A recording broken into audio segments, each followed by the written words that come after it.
Naufa Sahabdin Abdul.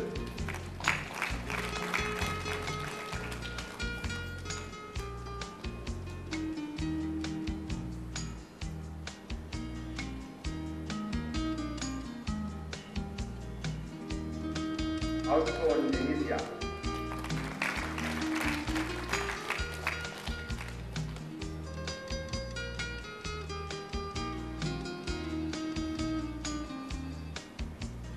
Anabada Shama Nirmin.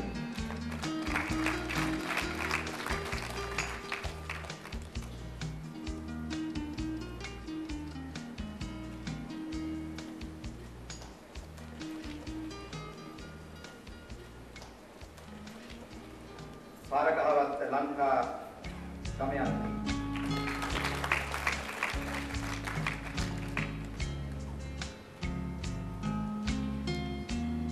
Paramasivam Sinnason.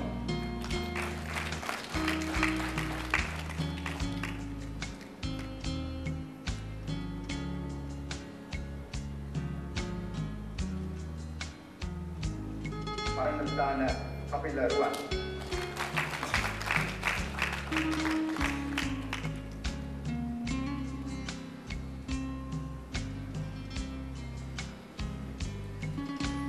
Padmini Aratige Chandrika.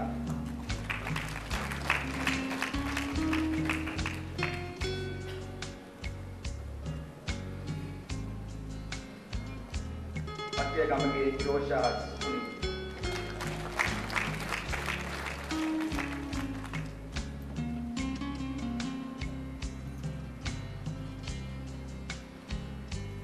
Pereira Pasang.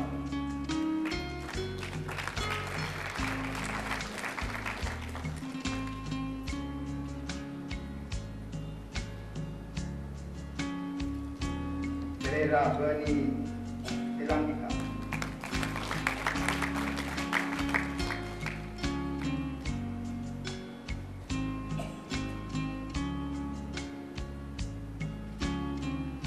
Pereira Tiloka Namal.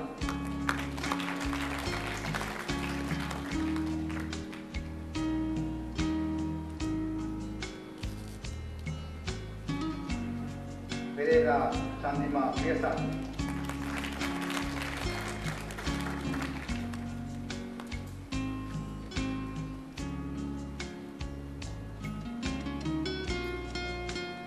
Prasad Iranta Manura.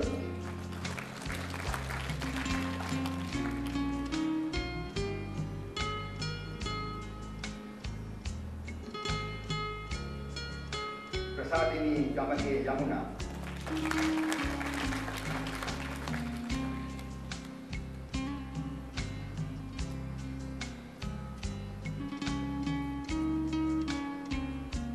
Priyankika Manjula Deni.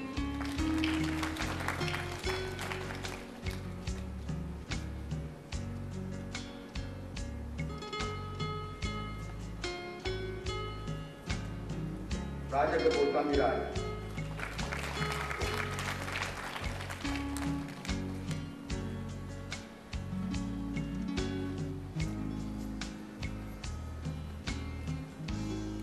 Rajapaksha Udayani.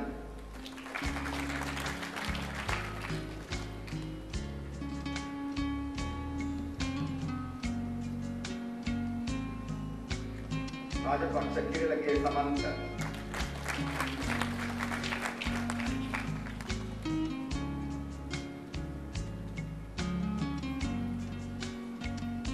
Rajapaksha Dulani.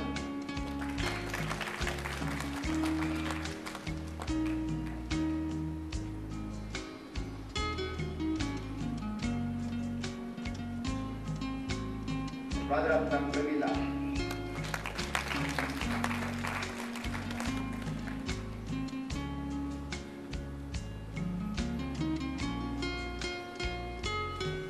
Ranasingha Hemachandage Priyadashini.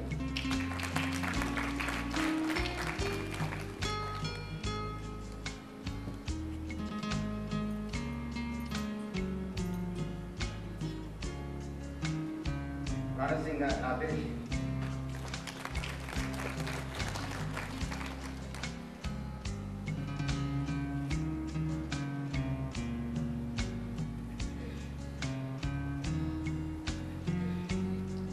Gunasekara Sandani.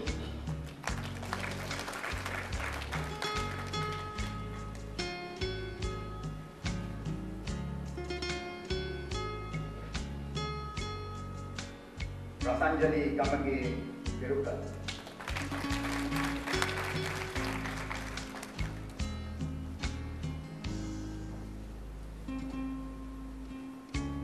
Abu Muhammad Abdul.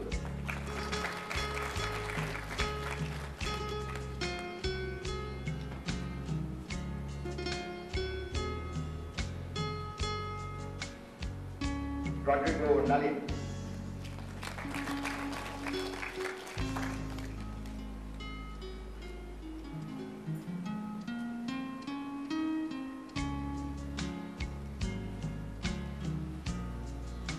Rodrigo Nimmi Shironi.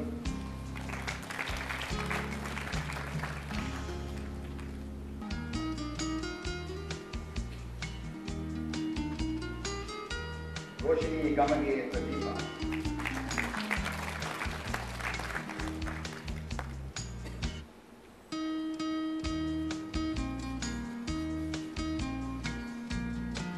Salani Bandaranayak.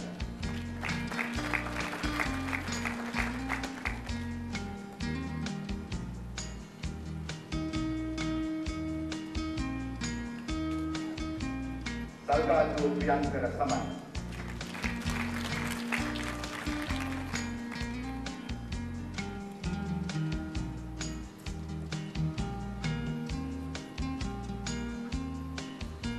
Samarapiruma Samika.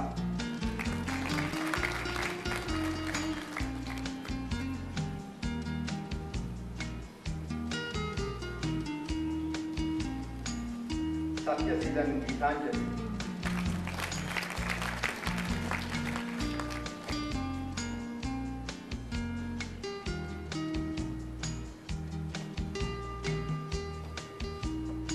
Senanayaka Pradeep Kumar.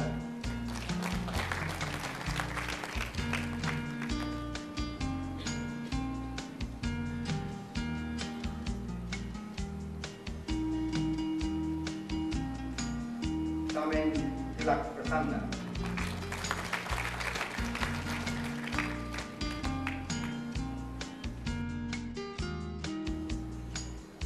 Shanta Devage Sunil.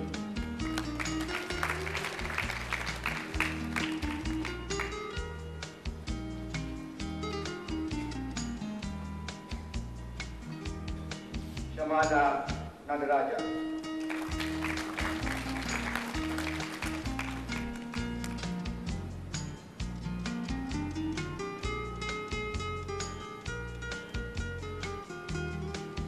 Silva Jamuna Manohari.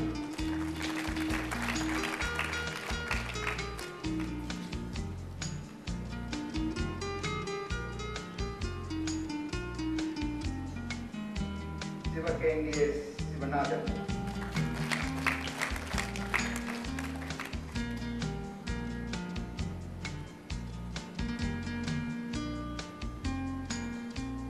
Sriyakanti Deni.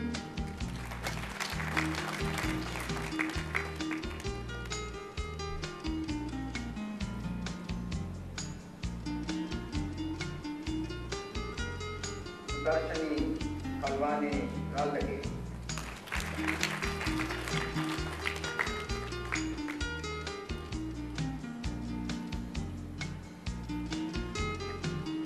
Tarangani Gamage Madara.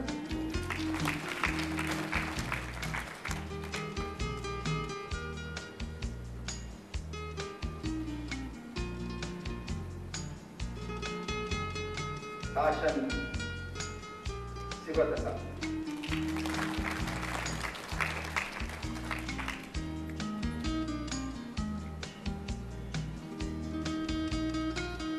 Taslim Abdul Razak Muhammad.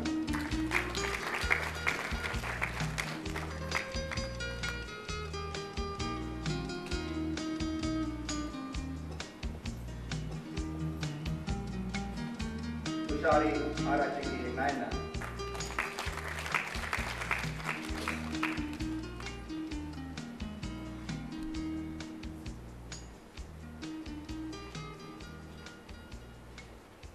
Vijayanandan Kanakasundara.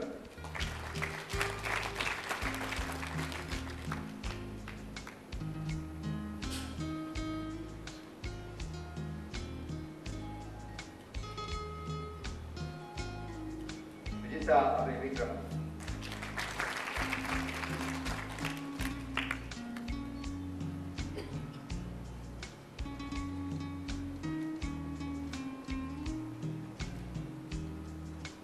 Valpita Apsara.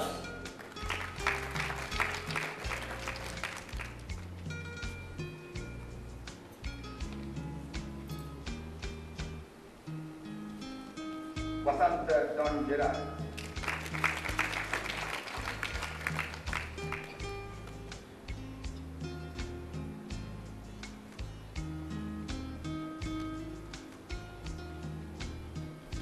Veerabandara Mudyantilage Bandula.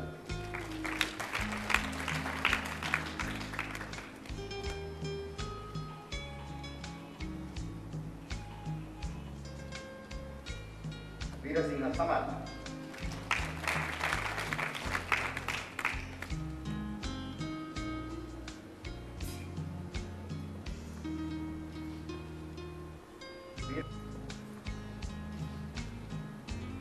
Jayewardenepura Mudyantilage Upul.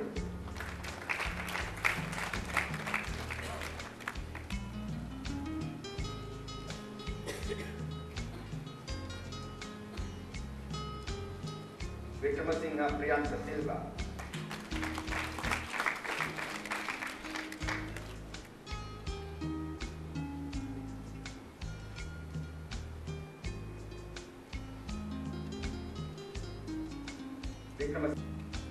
Vikramasinghe Amanti Mudita.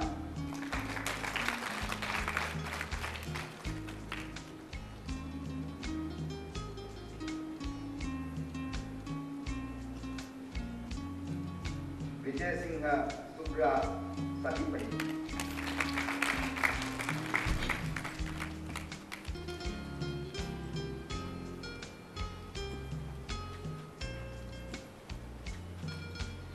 Vijayasinghe Indira Silva.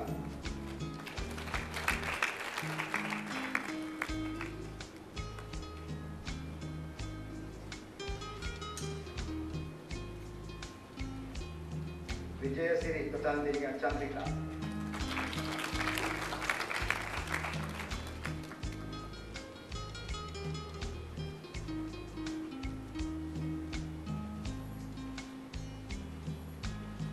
Vijay Bandara Champa Kumari.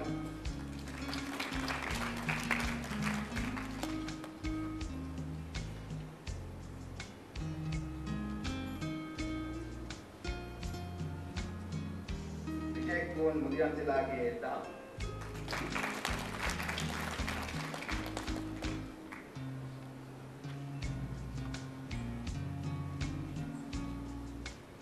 Vijay Kun Sanat Mandara.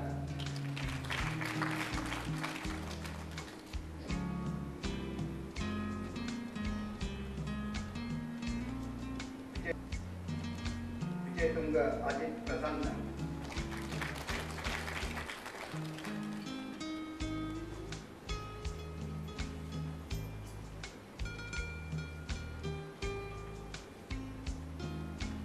Vimalasena Lankapura.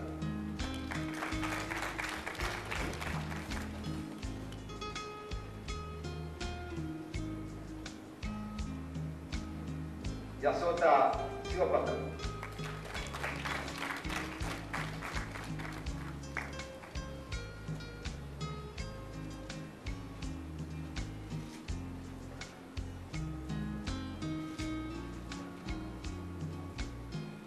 Yasota Udyakumar.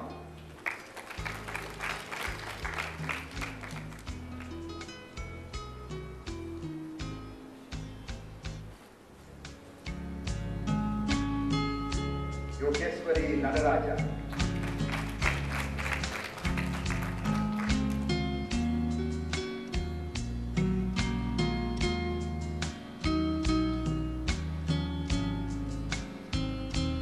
Sahir Muhammad.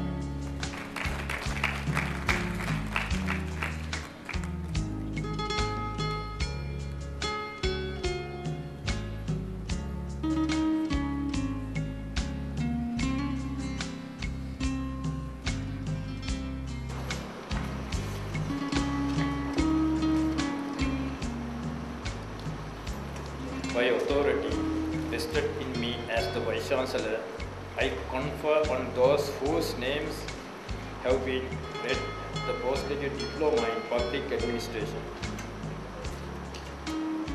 I have the honor to announce that the Council, on the recommendation of the Senate, has resolved that the postgraduate diploma in public administration be conferred in absentia on those who are presented by the Director of the Postgraduate Institute of Management. Atukorala Jayanta Manike, Jayasundara Priyanka Sanjeevani, Jayavira Priyanka, Kamalarajan Dixon, Kumari Shama, Rujikandan Ratnaraja, Subhoshini Bhaskaran.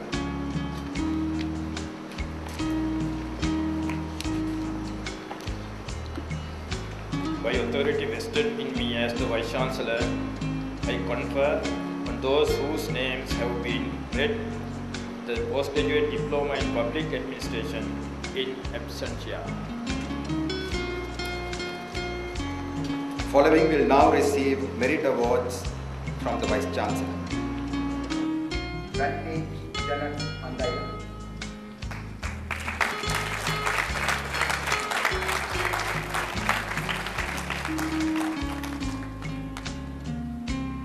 Damayanti Mokha.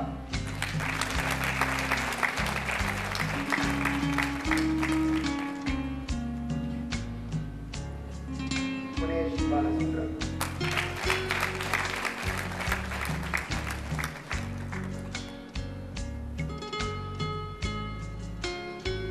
Mayuran Sundarananda.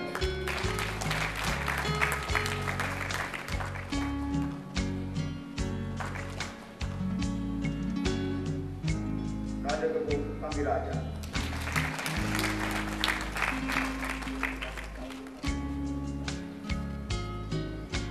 Rasanjali Neruka Kamki.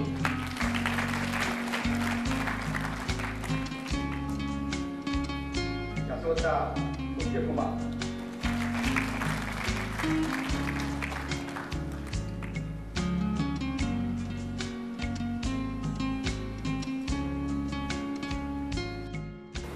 The guest of honor who will deliver the keynote address will be introduced by Dr. Director, Distance Learning, Postgraduate Institute of Management.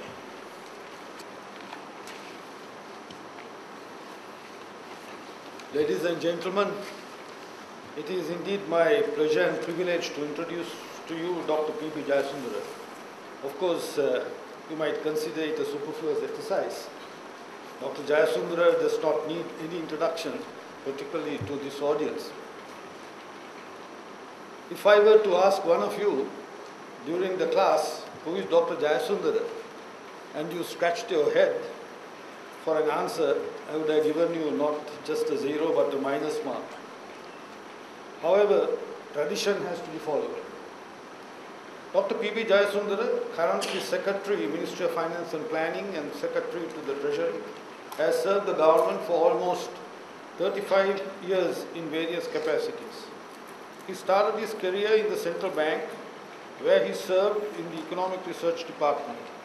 He joined the Ministry of Finance and Planning in 1990 as an economic advisor and was appointed Director General, Department of Fiscal Policy and Economic Affairs in 1995. He became Deputy Secretary to the Treasury and Secretary, Ministry of Finance in 1997, in which position he served till 2001.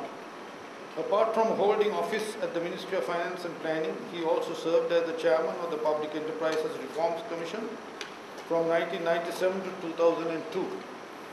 During the year 2003, he served as a consultant inter alia to the IMF and the World Bank on country assignments until he was reappointed as Secretary to the Treasury and Secretary Ministry of Finance and Planning in April 2004, in which position he served till September 2008.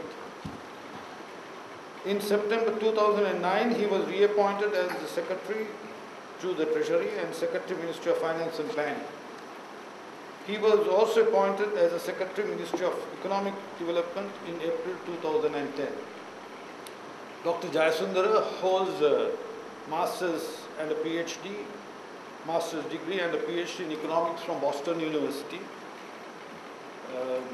which he obtained in 1984. He has a master's degree in development economics from Williams College, USA, and BA Economics and B.Phil Economics from the University of Colombo. Ladies and gentlemen, we are extremely happy that Dr. Jayasundara has been able to accept our invitation and be present here today to deliver the keynote address, or what we call the Convocation address.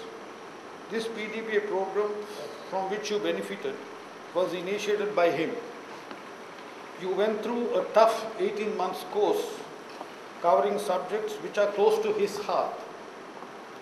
You studied inter alia the macroeconomic framework, development planning, sectoral planning, cross-cutting issues of development, the medium-term public expenditure program, the annual budget, the management process, including HRM and MIS, project preparation, appraisal, monitoring and post-evaluation, as well as law relating to public administration. I am sure Dr. Jayasundara will agree with you that these are subjects all senior executives of the government should know, at least be aware of their value. The budget 2010 has set out a target of 8% growth in the next 5 years, with an average investment of 40% of GDP. A daunting task indeed when you think of the suggested level of investment and the past experience. We may not, however, need all that investment. With an ICOR of 4.5, we could achieve the same result with only 36% of GDP as investment. But to do that, we need to have policies and programs which are both effective and efficient. To my mind, there are 4 fundamental conditions to be met. Firstly, we need conducive macroeconomic policies. Secondly, we need adequate and relatively cheap infrastructure. Thirdly, we need high quality human resources, which means better education, health and health facilities. And last but not the least, fourthly, we need a highly motivated and skilled public service. I am sure Dr. Jayasundara will look after the first 3. He is in full control of macroeconomic policies. He is well on course with regard to infrastructure development. He has a big say in education and health through the levers of financial controls. Unfortunately, the Ministry of Finance, to my mind, has so far played a suboptimal role in regard to public service capacity development, which is the cornerstone of building an efficient and effective public service. The subject of administrative reforms is not alien to the Ministry of Finance and Planning. In 1986, Dr. Jayasundara was still in the central bank when the National Planning Department initiated action to set up the Vanasinghe Administrative Reforms Committee, which finally came out with a brilliant set of recommendations encompassed in 10 volumes. Those findings and recommendations are still valid, but unfortunately remain only on paper for academics and researchers to read, indeed internationally. The 10 volumes adorn the libraries of many learning institutions abroad. The establishment of the committee itself was a daunting task, with President Sri Jayewardenepura taking a rather lukewarm view, refusing to set up a commission, instead agreeing finally to a mundane committee, which however performed magnificently. The saga of the Finance Ministry initiative, with the full backing of the then minister, is worth telling, perhaps at another time. I am sure Dr. Jayasundara does not need to be convinced of the strategic importance of administrative reforms. The point, therefore, is that given Dr. Jayasundara's position in the government, it is not beyond the scope of the Ministry of Finance and Planning to play a decisive role in making it a reality. Thank you.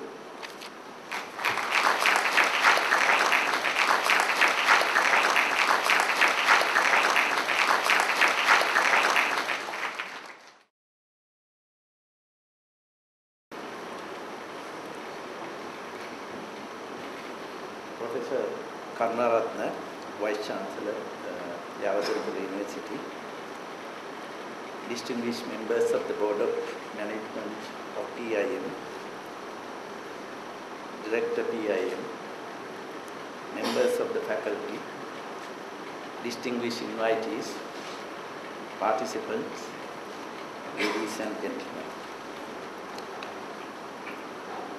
First, let me congratulate all the participants for their successful completion of their diploma.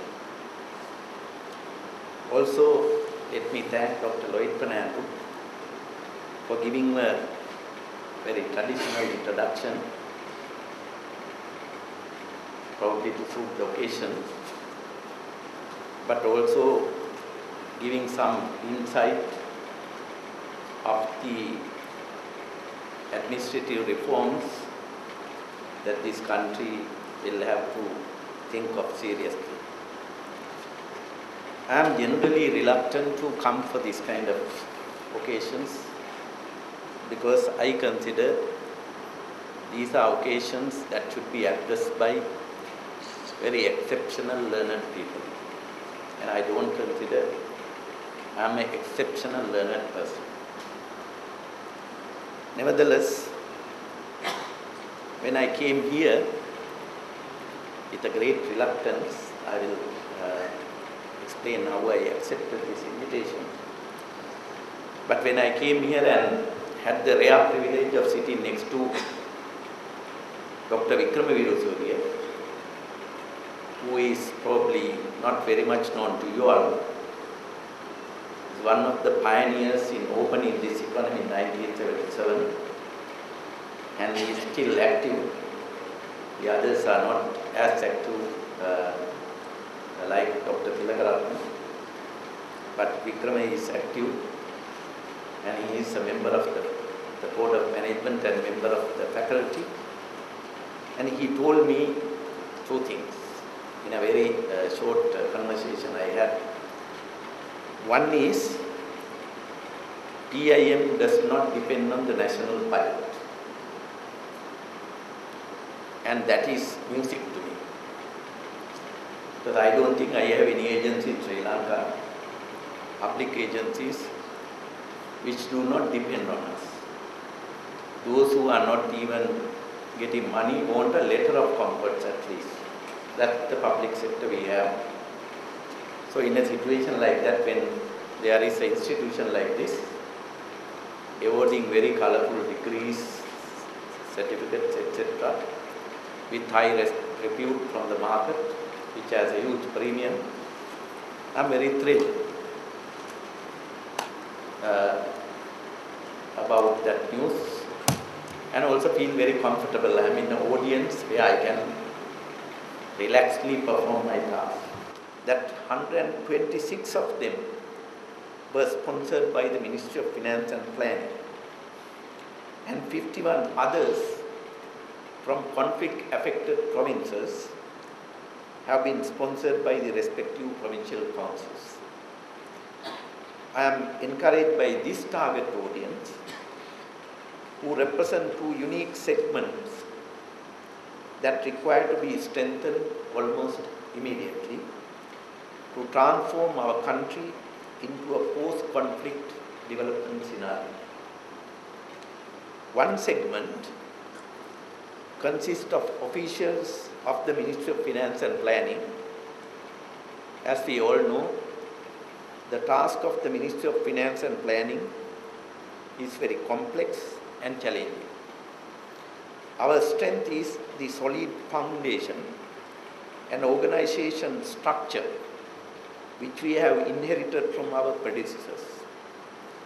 It is a rock-strong organization, so much so that nobody has even attempted to make any change. It has also a solid functional structure. Any one of you can go as a Secretary Treasury and you can deliver exactly any best performing secretary has done, simply because it has a superstructure in that organization. It had not been subject to ad hoc institutional changes that many other line ministries have undergone in the past 3 to 5 decades. While that is the strength, the weakness is the gradual erosion in the human resources quality available to meet the challenges confronted in performing our task.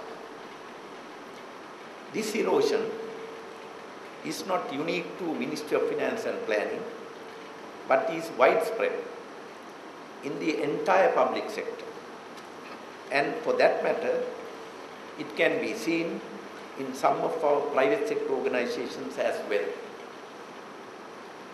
It may also be a reflection of the quality of education, or can be due to recruitment and promotional arrangement followed, or the combination of both.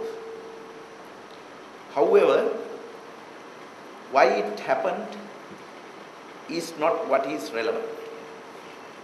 What is relevant to my mind is to admit that it has so happened and to do what has to be done to correct this situation, which is a journey chosen by the Ministry of Finance and Planning. Our success depends